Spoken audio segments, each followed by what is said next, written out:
climate crisis, all of the upheavals in the world economy, even aside from the interventions of leaders choosing wrong things. Just the technological upheavals are astounding, and you know that better than I. So this is something quite dramatic.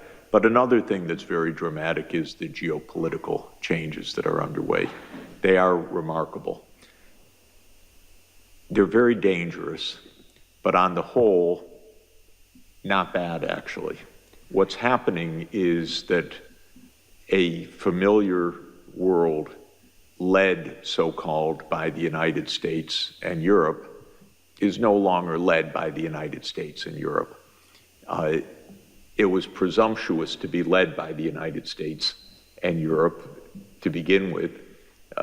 It's actually the end of a very long cycle that dates back to 1492 and onward, because it started with a voyage that was a little bit went awry and changed the world fundamentally.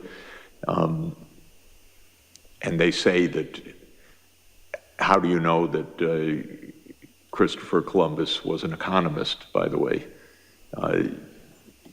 He didn't know where he was going. He didn't know where he was when he got there, and it was all on a government grant. So this is par for the course. But the world became a European-led world with a lot of cruelty and a lot of inequality and a lot of domination, and with a lot of remarkable technological development that came along with it, but that was utilized as a form of power and oppression as well. And the United States dominated the world for about a half a century after 1945. Now we're in a very different world. And the voices of other parts of the world are really important and growing. And that means that in the media and in the political life in the Western world, there's a lot more anxiety, actually, than there is in China, for example, or in India, where it's not pessimistic. It's not feeling that the world's falling apart. It's feeling that the world is changing in the right direction, actually.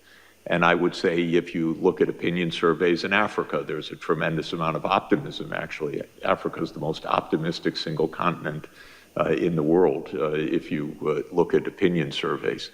So the world's changing, and it leads to a lot of anxiety, and the anxiety is highest in the United States because nobody likes to be pushed off the perch.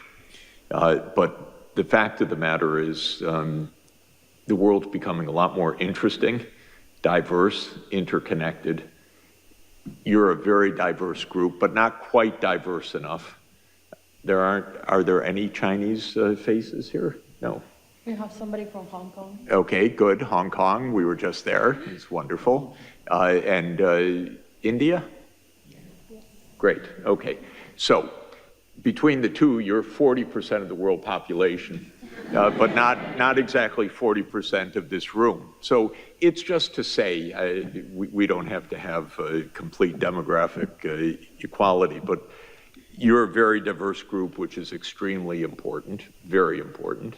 And the world's even more diverse, if I could put it that way, so we need to strive for that.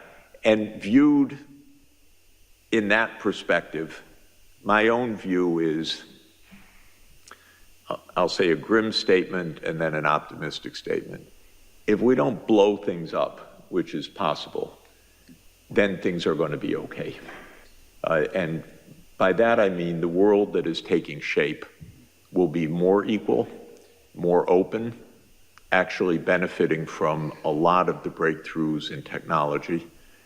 The real worry I have is just disaster in the short term, because my country is the worst led that it's ever been, and our political system has collapsed. So we have one-person rule, which is not exactly the way to run a society of 335 million people and $30 trillion of output, but that's what we have for the moment. But if we can avoid the catastrophes, we actually, not just rhetorically and not just optimistically, we really have a lot of solutions in this world for food production, for sustainable energy, for better education and healthcare systems, for all sorts of things that are completely wonderful. They're getting discovered, they're getting developed, you're pioneering many of them, they're not getting undertaken at the scale that they need and the pace that they need by any means, but they could be, because there's no fundamental shortfall of resources or know-how. We're not running out of particular minerals so that we can't do this. We're not running out of land so that we're in a struggle for who eats and who doesn't eat. We're not running out of energy because solar radiation is about 5,000 times our power usage on the planet. So if we deploy solar power, which is now cheaper than any other kind of power, we're not in an energy shortage as well. We're not in a know-how shortage, but we are in a fairness shortage. We're in a niceness shortage. We're in a calmness shortage. We're in a geopolitical crisis, and we are with a lot of instability from all of the upheavals of climate, which are going to get worse for the next 50 years, almost no matter what we do, because underlying our physical reality is a lot of warming built into the system and a lot of shocks that will come from that. That doesn't mean that the impacts necessarily get worse, because things can get buffered, we can become more resilient, we can become adapted, but the climate itself is going to become more dangerous shortly. So this is our state of affairs. Now, what specifically happened yesterday was the U.S. declared itself outside of the world trade system. 2 weeks ago, the U.S. declared itself outside of the climate challenge. 3 weeks ago, the U.S. declared itself out of the sustainability challenge. 4 weeks ago, the U.S. declared itself outside of the WHO. All right. Honestly, it doesn't get dumber than this, really. But the U.S. is 4.1% of the world population. And as I said, the other 95%, I don't see things diminishing in intensity of purpose, but rather increasing. And there are a lot of very good things that are happening, even because of the United States' strangeness of behavior right now. For example, China and India, which have been at loggerheads for 60 years, for more than that, for almost 80 years, for a complicated reason that the British drew an arbitrary borderline in the Himalayas, and that has meant border dispute and conflict between China and India since India gained independence in 1947 and the People's Republic of China was formed in 1949, and they're still fighting over a line that a guy named McMahon drew arbitrarily in 1880, never having been up to the Himalayas where he drew the line. And there is, by the way, a theorem that I kind of subscribe to, that all problems in the world go back to the British. So that's true in the Middle East, it's true in the Himalayas, it's true in much of the world. Yes, it's true all over Africa. It is actually a very good rule of thumb. It's not quite a proven theorem, but it's a very good rule of thumb. In any event, the Indian and Chinese foreign ministers got together and said, what are we fighting about? We should trade more, we should invest more. And then very positive statements came from Prime Minister Modi and from President Xi. Then last week, 3 other countries that are at loggerheads for no reason in the world, honestly, China, Korea, and Japan. They are divided because the United States says, you're on our side and they're the enemy. to China and Japan, and to Korea and Japan vis-a-vis China, the three got together because they see the U.S.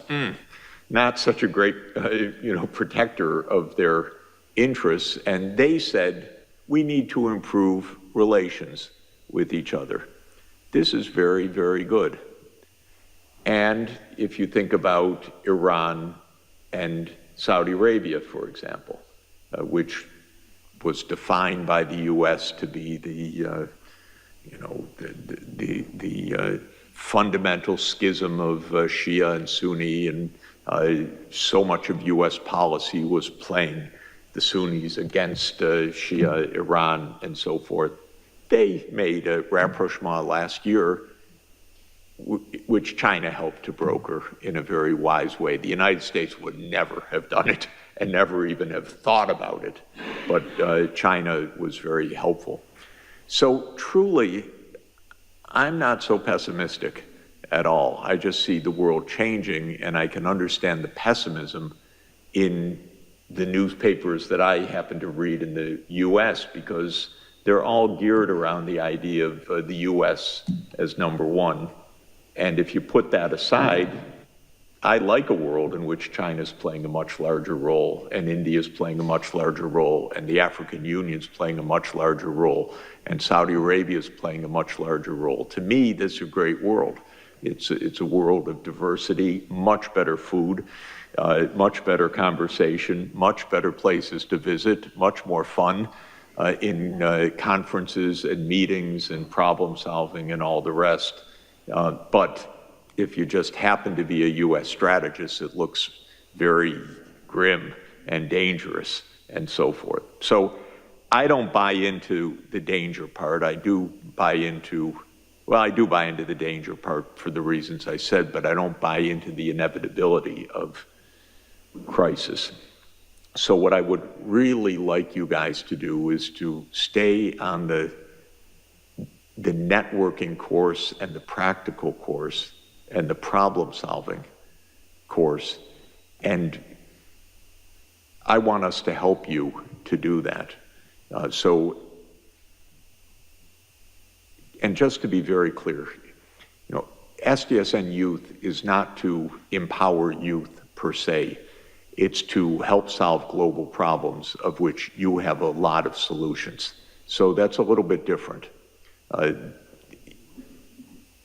We have a little more access than you do to some places, being older and gray hair, but you know how to fix our phones and computers a lot better than we do, and what's going on with the latest apps and how to use them and so forth. And that's actually unique knowledge in our world right now. And so it's really important that you're at the table. It's true, you should be at the table for two reasons. One, to protect the interests of your generation against 78-year-old U.S. presidents that don't know how to think ahead. So that's true, but I don't think that's the main reason you should be at the table. The main reason you should be at the table is you can help move this agenda forward in a very significant way. So I had good experience when I was young. Luckily thrust into places where I could do something at an early stage of my career. And thank God it worked, because otherwise that would have been the end of it. But in any event, you can do a lot. But I also know we can help you too, because you learn a lot actually along the way as well. Every day I learn something that I say, I cannot believe I didn't know that for the last 50 years of trying to know what I know. And pretty fundamental stuff every day, which is weird to me actually, because by now it should be kind of rote, but it's not rote at all. There's just so much to learn. And I kind of walk around my whole life with a book in my hand, or now with an ebook or on my phone or something, reading every day and learning pretty basic things actually, which is annoying, really annoying, because it should have been done already. but it's not. So all of that is to say we can help you, and I can help you, and I can help you network, and I can help you learn things. So don't presume you know everything, but don't presume that you don't know what you're seeing with your own eyes about things that can be done. So that's really the balance that's extremely important. Now, what's going to happen after 2030? Let me say a few words about that, because you're going to play a big role in that. Obviously, we're not going to achieve what we set out to achieve in 2015, September 25th, 2015, when Pope Francis ushered in the Sustainable Development Goals at the UN. The agenda was pretty optimistic beforehand. At the time, it was very stretched goals. It would have required a lot of capacity and working together to make them happen. Of course, we just didn't get the major powers to work very hard on any of this. The only one that made a major effort, in my view, was China, actually. Europe said a few things at the beginning, but Europe got caught in this Ukraine war, which to my mind was just a disastrous mistake, because the United States doesn't know how to make peace, and blew the chance after 1991 to help create a true collective security arrangement in Europe. Instead, it expanded NATO. But I don't want to go there. Just to say, the US didn't try, Europe didn't try very much. China launched the Belt and Road Initiative, which is a very big and positive thing. Africa launched the African Continental Free Trade Area, which is a very important thing, and a very positive development. But the world as a whole, for the major powers, didn't try very hard. So we're reaching, and I don't want to go into it, but my view is the US at the University of North Carolina concocted something called SARS-CoV-2 and made a pandemic. That's another long story. But we just lost a lot of time. So what are we going to do? My hope, personally, and this is something we can discuss longer, is that we continue under the framework of the Sustainable Development Goals. And the reason is it's taken 10 years to have governments understand a bit about how to make such a complicated, multidimensional programming process, because it's not simple to do this, to plan for 17 major objectives, long-term planning, strategy, and so forth. Now, the goals won't stay exactly the same, but I don't want to redo everything to have a new set of goals and a new framework, because honestly, to my mind, it may be constructive in bringing new voices in, to be sure, so I don't want to rule out deliberations which will take place, but I don't think we should throw out everything, because it just would be a major loss and time sink. And in our world today, the US will walk away from the table anyway, and it just may be very hard to get a framework, other framework. So I'm hoping we continue under this broad rubric, resetting, adding, no doubt, something about artificial intelligence as SDG 18, or repackaging some of the objectives and so on, but to keep this framework to mid-century, because the next period, to my mind, is to 2050, is to mid-century.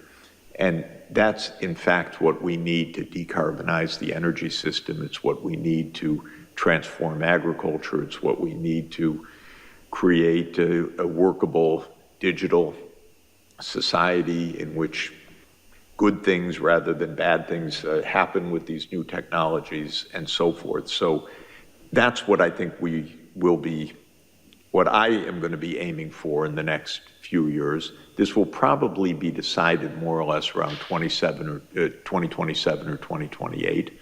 So there will be a UN process. The next Secretary General will assign a commission, probably. There'll be deliberations. You'll be involved in national level and global processes and youth ambassadors in many ways, and we should really strategize together about this, and you should make further outreach to other groups in order to do this. One basic point is that what makes all of this very hard is thinking ahead on a time horizon and a complexity longer than governments know how to do.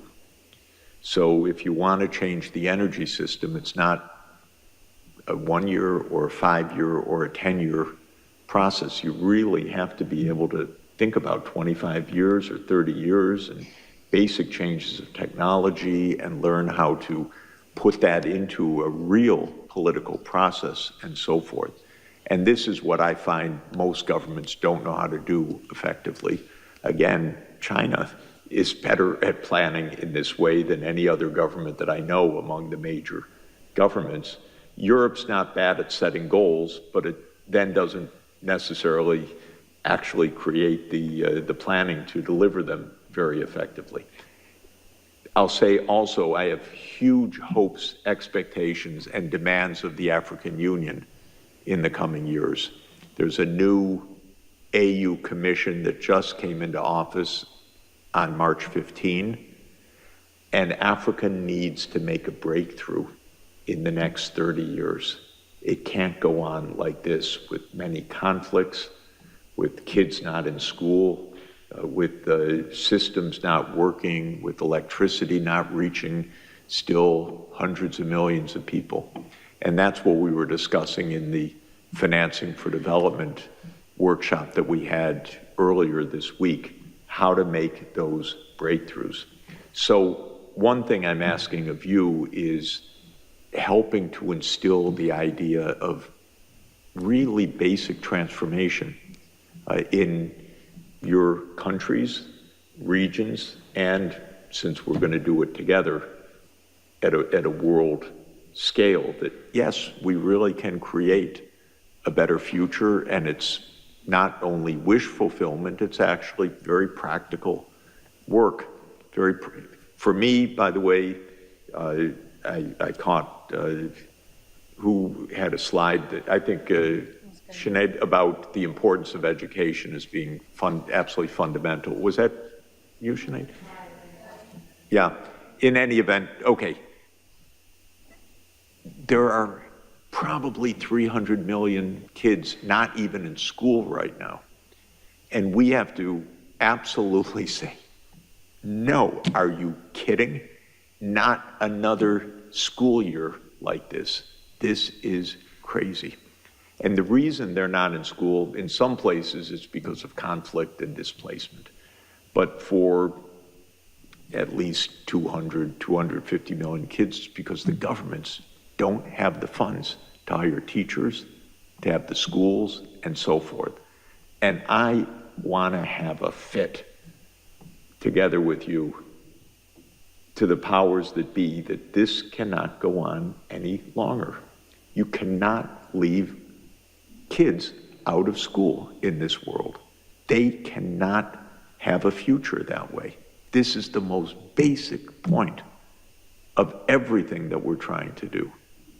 Every one of you had the fortune, and you probably had a lot of struggles, twists and turns, good luck, parents that helped, friends that helped, family that helped somehow that you could get an education. But I think that's the first thing we really need to do, is to put our foot down and say, no more faking it to the host countries, but they don't have the money, to the IMF, to the World Bank, to China, to anyone else.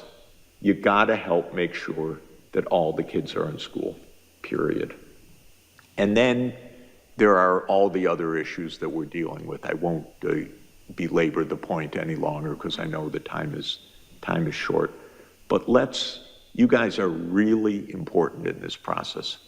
And to add to your importance, connect with others that you think we need to bring into this process, because this is a very powerful group that can really make a huge difference and can really, by the way, you can help the older ministers in the government, the presidents and so forth, understand this is no joke.